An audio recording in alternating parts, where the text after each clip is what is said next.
और बिहार उपचुनाव से जुड़ी अगली बड़ी खबर आपको बता दें, रामगढ़ से बीजेपी के अशोक सिंह आगे चल रहे हैं। इमामगंज से तो ये बड़ी खबर आपको बता रहे हैं, जहां तरारी से बीजेपी के विशाल प्रशांत जीत गए हैं, वहीं बेलागंज से जेडीयू की मनोरमा देवी आगे चल रही हैं। वहीं इमामगंज से एचएम की दीपा मांझी आगे चल रही है और रामगढ़ से बीजेपी के अशोक सिंह आगे चल रहे हैं। गांडे सीट से जेएमएम की कल्पना सोरेन चुनाव जीती है। वहीं धनबाद सीट से बीजेपी के बाबूलाल मरांडी चुनाव जीत गए हैं। डुमरी सीट से जयराम महतो चुनाव जीत गए हैं। टूंडी से जेएमएम के मथुरा महतो चुनाव जीते हैं। चंदन कियारी से जेएमएम के उमाकांत रजक चुनाव जीत गए हैं। धनबाद से बीजेपी के राज सिन्हा जीते हैं।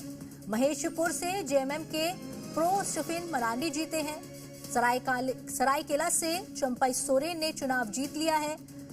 बगोदर सीट से नागेंद्र महतो चुनाव जीत चुके हैं। जमुआ सीट से डॉक्टर मंजू कुमारी चुनाव जीत गई हैं।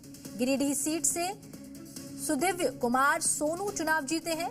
हुसैनाबाद से आरजेडी के संजय सिंह यादव चुनाव जीत गए हैं। वहीं झरिया से बीजेपी की रागिनी सिंह जीत चुकी हैं। तो चुनाव से जुड़ी ये बड़ी खबर आपको बता रहे हैं, जहां कौन कौन से प्रत्याशी आगे चल रहे हैं और कौन कौन से प्रत्याशी जीत गए हैं, उन सबके बारे में हमने आपको बताया। झरिया से बीजेपी की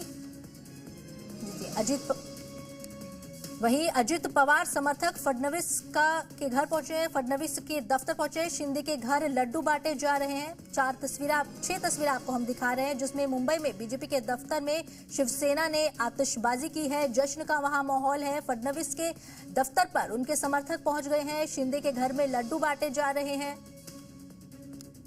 अजित पवार के समर्थक भी उन्हें बधाई देने के लिए पहुंच गए हैं।